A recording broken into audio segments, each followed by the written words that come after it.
Hey, happy, beautiful, amazing day. Dr. Bob Rakowski here. Today's theme for your best life is empower yourself or be overpowered. I have the firm belief that every one of us has within us the gifts and talents to create whatever we're here to create in life. And by the way, love the process, love the journey, and love making the world better.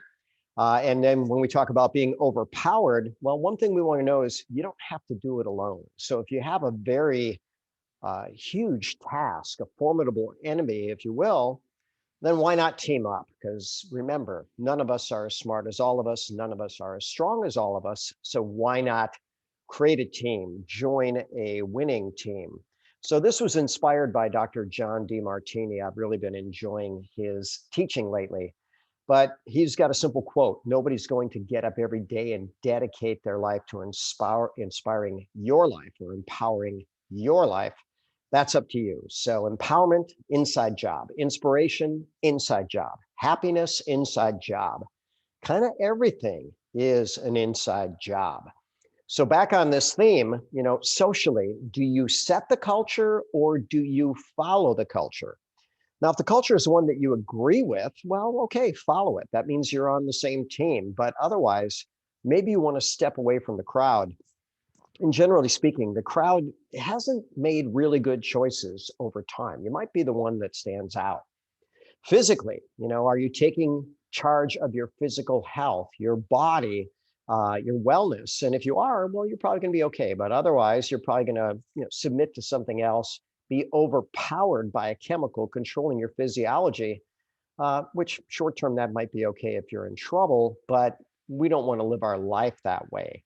Emotional, this could be most challenging, or at times it is for me. Can you balance your head and your heart? Do you control your emotions, or sometimes do they get the best of you? And when I say that's my biggest challenge, I feel pretty good about most areas of life, but I can still have my buttons pushed. Then I need to take a deep breath and step back and go, okay, will this really matter 5 years from now? I always like that approach. And if it won't, okay, take a breath, relax, move on.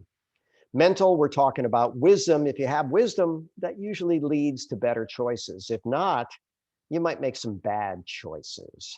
Impactful, impact before income. How do you want to make the world better? And again, we all have the capacity, and maybe different phases of your life will have different income impacts. I guarantee you, how I wanted to impact the world at a teen differed from my 20s, 30s, 40s, 50s. And now, how am I going to impact the world for the rest of your life, my life? Financial.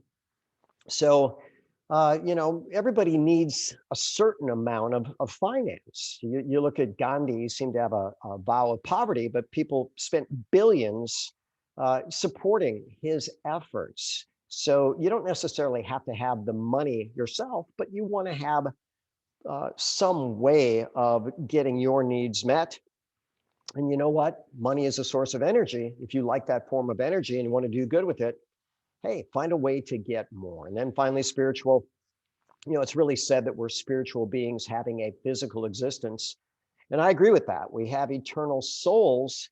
Uh, but what can we do while we're physically here? Well, why not make the physical world better for others and honor people on their paths and lead them, right? Some people want enlightenment, other people want love might be the ultimate spiritual gift right then and there. So, food for thought.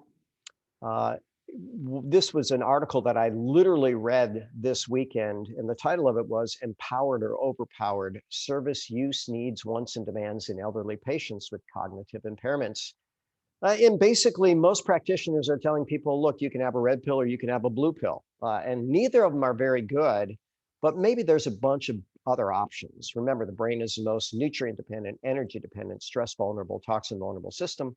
In the book, The End of Alzheimer's by Dr. Dale Bredesen, they now have thousands of cases of Alzheimer's that have recovered. Yeah, have recovered. So what that means is that section of the brain has three zones of cells. Cells that are dead, we're not going to get those back. Cells that are fine, well, okay, great. We don't need to do anything about those. But there are generally a lot of cells that are functional but not functioning. Get function back, you get function back. So I'm Dr. Bob Rakowski, empowering wealth, health, happiness, and success, and loving every step of this beautiful journey. If you want to have a conversation, send me a message. And as always, I know that we can all be happy, healthy, and successful.